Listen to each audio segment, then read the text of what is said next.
Deepavali 5-day festival అని మీకు తెలుసా? 5 రోజులు చేసుకోవాలి దీపావళి. అది ఎంతమంది పిల్లలకు తెలుసు? మన దసరా నుంచి దీపావళి కనెక్షన్ ఉందని ఎవరికైనా తెలుసా?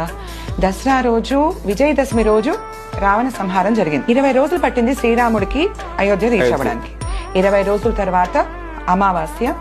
దీపావళి అంటే దీపాలు, వళి అంటే రో ఆఫ్ లైట్స్. సో అలా అంటే వాళ్ళు ఆ రోజు దీపాలు పెట్టి పండగ చేసుకున్నారంట. సో అది ఎంతమందికి తెలుసు? 5 రోజుల పండగ అంటే ధన్వంతరి త్రయోదశి అనేసి మొదటి రోజు. మనకి ఆశ్వీజ మాసం నుంచి 13వ రోజు అంటే పౌర్ణమి తర్వాత 13 రోజుల తర్వాత ధన్వంతరి త్రయోదశి, ఆరోగ్యానికి సంబంధించింది.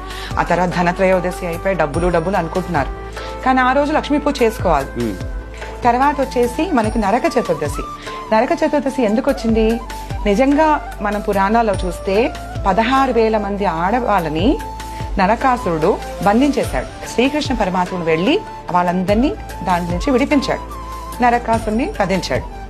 అందుకే ఆ చతుర్దశి 14వ రోజు ఆఫ్టర్ ఆశ్వయుజ పౌర్ణమి 14వ రోజు నరక చతుర్దశి అని చేసుకుని మళ్ళీ అమావాస్య రోజు చీకటిగా ఉంటుంది.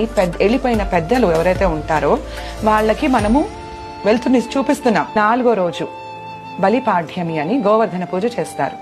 5వ రోజు భగినీ హస్త భోజనం అనేసి ఇది పురాణాల్లో ఉంది. ఆ రోజు అక్కో చెల్లో తమ్ముడికో అన్నకో భోజనం పెడతారు. యముడికి పెట్టింది. ఆయన ఏమైనా కోరిక కోరుకోమంటే ఈ రోజు ఏ తల్లి చేత, ఏ అక్క చెల్లి చేత ఎవరైతే తింటారో భోజనం చేస్తారో అన్నా తమ్ముడు వాళ్ళని నువ్వు హింసించకూడదన్నా అని చెప్పింది.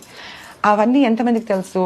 ఈ విషయాలు ప్రతి పండగ గురించి పిల్లలకి చెప్పాలి. అది స్కూళ్ళల్లో చెప్పాలి. సెలబ్రేషన్స్ జరుగుతున్నాయి, ఇవి కూడా చెప్తే బాగుంటుంది. ఇలాగా ఎక్స్ప్లెయిన్ చేయాలి.